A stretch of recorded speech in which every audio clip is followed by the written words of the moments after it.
Have you ever turned on your computer and felt like you had enough time to make breakfast before it finally loaded? Or maybe every time you open a program, it freezes or takes forever to respond. Don't worry, you may not need a new computer. Today we're going to show you some of the most common reasons computers slow down and what you can do to fix them. And stick around until the end because we will tell you exactly when it's time for you to replace your computer instead of wasting money trying to repair it. Hey everybody, this is your boy Quartz, and this is Alana, one of our techs. In this video, we're going to give you some tips on how to speed up your computer if it's too slow. Reason number one, too many startup programs. Usually if you have too many startup programs in your computer, on your computer, it slows down the computer from actually launching and turning on fast enough once you're trying to get into Windows. Yeah, I know for my personal PC, I used to have a whole lot of startup. I had like Spotify, Discord, Steam, a whole bunch of different apps that were starting up. When I turned my computer on, it slowed it down so much. As soon as I turned those off, it sped it right up. So the best way for you to go into the best way for you to speed up your computer when there's too many startup programs, how can they remove some of those startup programs from your from starting up when you turn on your computer? So it's actually pretty simple. All you have to do is go into the task manager on your computer. There'll be a little tab on the left side of that task manager that's for startup apps. And then anything that you don't use daily, it doesn't need to start up every time you start up your computer. So I would just take those off. Okay, that makes sense. Reason number two why your computer may be going slow. Low storage space. So if your storage space is low, from my understanding, and quote me if I'm wrong, but from my understanding, if you have very low storage space, it tends to slow down your computer so much that sometimes it may feel like it could possibly crash your computer if your storage is too full. Yeah, I mean, if the storage is so full that you don't have enough space to download anything else on it, and I mean, every time you load something, you could basically run down to the grocery store and pick up all of your groceries and come back and put all of it away before the computer comes up. It definitely could be a hard drive issue or a storage space issue. You want pretty much at least 15 to 20% free storage space on your storage device. To keep it running smoothly and not as slow. Okay. And I also want to add into that, if your computer starts on an update and you don't have space on your computer, this could cause you to have a blue screen, which is basically BOD, blue screen of death, which could cause it to crash on you. So you want to make sure that you have a good amount of space on your computer. Reason number three, a hard drive versus an SSD. Can you tell me the difference between a hard drive and an SSD? So hard drives are a little bit older. Depending on what kind of computer you have, they can cause your computer to run slowly even if you have enough space on the drive to make it so it should be running efficiently. An SSD, it's a solid state drive. Mm-hmm. It's a newer version. It just has better loading speeds and stuff like that. It'll make it run a lot faster if you're working with an older machine. Okay. So I know back in my time, and I'm not that old, but back in my time when we had the Macs that you could actually swap out the SSDs in. Now you can't really swap out nothing in them, but when we had the Macs that we could swap out the SSDs in, we always used to go in and swap out the hard drives that they had in these older Macs with SSDs, and that sped up the computer so much that the customers knew it was like a big difference. It was day and night. So I'm happy that they came out with the SSDs, to be honest, because they make a big difference on those computers. Also, I just want to tell you, if you do need that service done, because usually upgrading the SSD in the computer is not as simple as popping in a new SSD and then everything is working just fine. You have to install the operating system. You have to go through and run all the updates. You have to make sure it's installed properly inside of the computer. So if you do need that service done, we do it here at AZ Tech Doctors in Arizona. Just give us a call, 480-743-9945. Just wanted to throw that in there. All right, reason number five, not enough RAM. So, I skipped 4. Sorry, my bad. Reason number 4, too many browser tabs open. And I'm guilty of this one because on my laptop I have a ton of tabs open all the time, and it's just because I just have a lot of stuff to do. Um, but what do you think when you have too many tabs open? What issues what issues would you see on your computer that would be noticeable, basically? So typically, because I also typically have a lot of tabs open for work, especially. I have a lot of things I'm trying to flip through. Sometimes I forget to close some. For me personally, when I have 20, 30 tabs open, I can notice it starts to get a little glitchy, maybe a little slow loading things up. You can audibly typically hear like the fans running on your computer trying to keep up with all of the new information or things that you're doing on those tabs. Yeah. Okay. And I also seen in some of our clients' computers, because they tend to have a lot of tabs open too. But I also seen that some of those computers will pop up a message saying that too low on memory or something like that. They get those messages on the computer, and it cause them to have to exit out all the programs and reboot the computer. But rebooting the computer could also help out with that RAM issue as well, because some people don't reboot it and they just have a whole bunch of things open. Yeah. And I know most Windows computers, and even with the newer Macs that just came out, they start you at 8 gigabytes of RAM, which is not enough to run barely anything but a couple tabs inside of Safari or Chrome or wherever you use.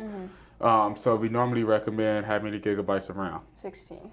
Okay. So we normally recommend 16 gigabytes of RAM for at least the newer computers. And if you run like cameras and all the other stuff that some of our clients run, then we probably want to get you up to 32 gigs.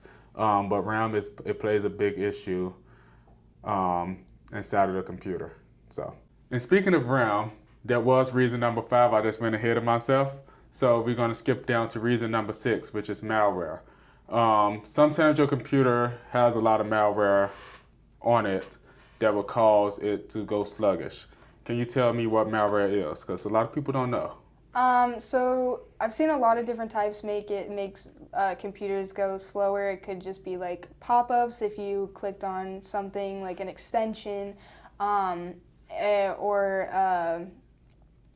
really mainly the big one is pop-ups. It's pop-ups, fake antivirus warnings, like just random things that wouldn't normally be happening that could cause the system to go a little bit slower because it's just loading constantly. Okay.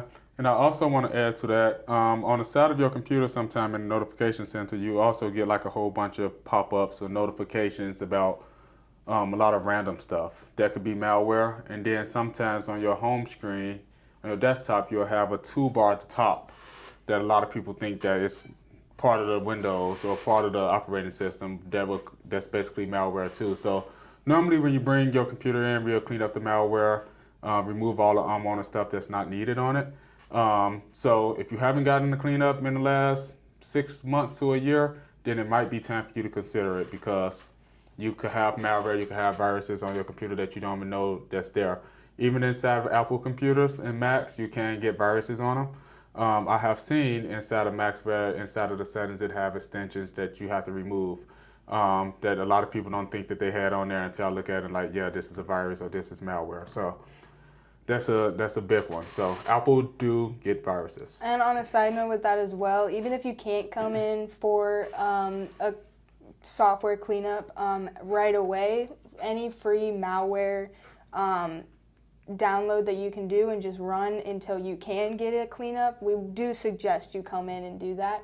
But any free malware service that you can download and just run to kind of give you a little bit of a barrier between what might be happening, but until you can get it in for us to take a look at. And normally we recommend Malwarebytes. If you don't use one, it's Malwarebytes or probably CC Cleaner as well. That'll probably be a good one too. But you have to be careful with CC Cleaner because you can remove some things that you shouldn't be removing. Reason number 7. We just spoke about it. It just needs cleaning. So actually no, we didn't. So we get game systems in here, and these game systems could sometimes go sluggish or they'll turn off because they're overheating. A lot of people don't think that cleaning out your computer physically could like help it a lot. So we always recommend taking a dust blower, blowing out your computer. If you can open up the side panel of it, taking that and blowing it out. Make sure you take it outside of your house instead of blowing it out on the inside of your house because you might have some issues on the inside. So just make sure you blow out your computer, keep it clean physically as well as doing like inside of the operations of it as well. If you're working on a computer that you use a lot for like a lot of high density work, like 3D designing, gaming, and stuff like that, we typically recommend trying to blow it out at least once a week. Because of the fans in the computers, a lot of dust gets built up in there over a short period of time, and it can make it slower. Okay. That's a good one. I usually blow out mine at least, say twice a month. Probably not than that. I've had some issues with high specs gaming with having to blow it out pretty frequently because it just gets so logged up in there. Especially if you have animals. So Yep. keep your animals out your room if you do, especially if you do gaming. Yep. So when is it time for you to replace your computer? So everything that we just mentioned, like nothing worked and it's still just slow. The signs maybe is more than 8 to 10 years old. I would say, to be honest, I probably would suggest switching out your computer at least every 5 to 6 years. You could try to push it to 8 to 10 years, but some of the computers these days don't last that long. When they don't support the newest operating system updates, it's definitely time for you to switch out that computer. Windows tend to last a lot much longer than Apple. Apple normally lasts for about a good 5 to 7 years before it's time for you to get rid of that computer. Yeah.